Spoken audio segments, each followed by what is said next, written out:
नमस्कार साथीहरु, यो भिडियोमा आज हामी गुगल इनपुट टुल्सलाई कसरी अफलाइन युज गर्ने, कसरी सेटअप गर्ने भन्ने कुरो बारे डिस्कस गर्न गइरहेछौं। अब गुगल इनपुट टुलले हामीलाई सजिलैसँग टाइप गर्न, नेपालीमा कुनै पनि ल्याङ्ग्वेजमा टाइप गर्न सहयोग गर्छ। त्यसको लागि तपाईहरु यो वेबसाइटमा जानुस्। यो वेबसाइटको लिंक पनि म तपाईहरुलाई दिन्छु,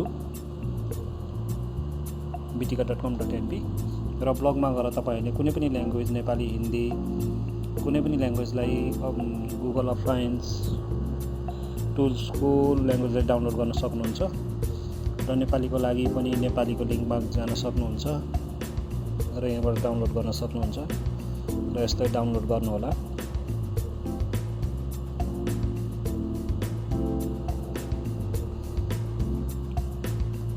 यो हार्मफुल हैन, तर पनि यसले ब्राउजरले भनिरहेको हुन्छ तपाईले यसलाई सेभ गर्न सक्नुहुन्छ, क्लिक गर्न सक्नुहुन्छ र डाउनलोड भइसकेपछि ओपन गरेर इन्स्टल गर्नु होला। यो एक्जिक्युटेबल फाइल हो, इन्स्टलेबल फाइल हो र हामीले यसलाई सेटअप गरिसकेपछि चाहिँ हामीले हाम्रो अफलाइन पनि हामीले सजिलैसँग रोमनमा टाइप गरेर नेपालीमा कन्भर्ट सजिलैसँग गर्न सक्छौं। यो युनिकोड कन्भर्टर जस्तै हो, तर हामीलाई यसले धेरै सजिलो इन्टरफेस प्रदान गर्छ।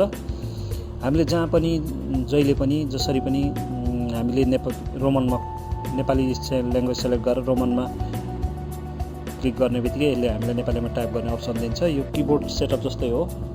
अब यसलाई हामीले ल्याङ्ग्वेज हामीले अल्ट प्लस शिफ्ट थिचेर हामीले ल्याङ्ग्वेज चेन्ज गर्न सक्छौं सिम्पली, हैन।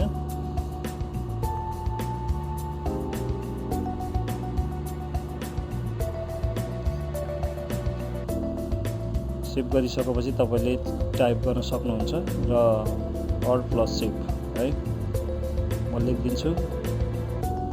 पहिले तपाईले यसको लागि चाहिँ सेटअप गर्नुपर्छ। मैले भनेको फाइललाई सेटअप गर्नुस्। सेटअप गरिसकेपछि अल्ट प्लस शिफ्ट थिच्नुस् अनि त्यसपछि ल्याङ्ग्वेज चेन्ज हुन्छ।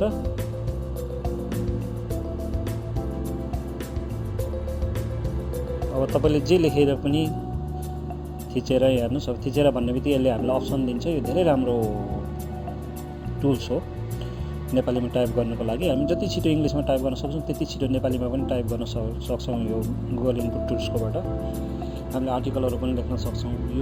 यो चाहिँ गुगल इनपुट टुल्सबाट टाइप गरेको नेपाली सबै शब्दहरु यो युनिकोड भएकोले गर्दाखेरि कुनै पनि वेबसाइटतिर पनि यसले काम गर्ने, जहाँ पनि डिस्प्ले हुन सक्ने हुन्छ।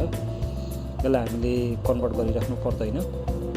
अब प्रिटी फन्ट चाहिँ कस्तो हुन्छ भने हामीले प्रिटी फन्ट सेटअप गरिसकेपछि चाहिँ प्रिटी फन्टलाई हामीले वेबसाइटमा अपलोड गर्दाखेरि कहिलेकाहीँ त्यसले कोडिङ नलिन सक्छ, त्यसपछि एरर आउँछ, त्यो बक्समा परिवर्तन हुन सक्छ।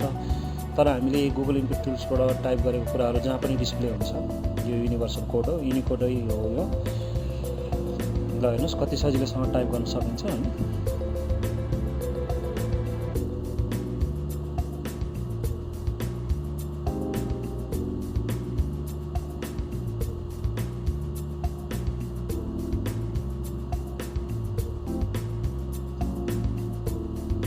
त्यसले तल हामीलाई ड्रप डाउन अप्सन पनि दिन्छ।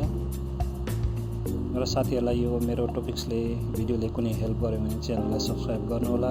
यस्तै भिडियो हेर्नको लागि भविष्यमा पनि, है। धन्यवाद भिडियो हेर्नु भएकोमा।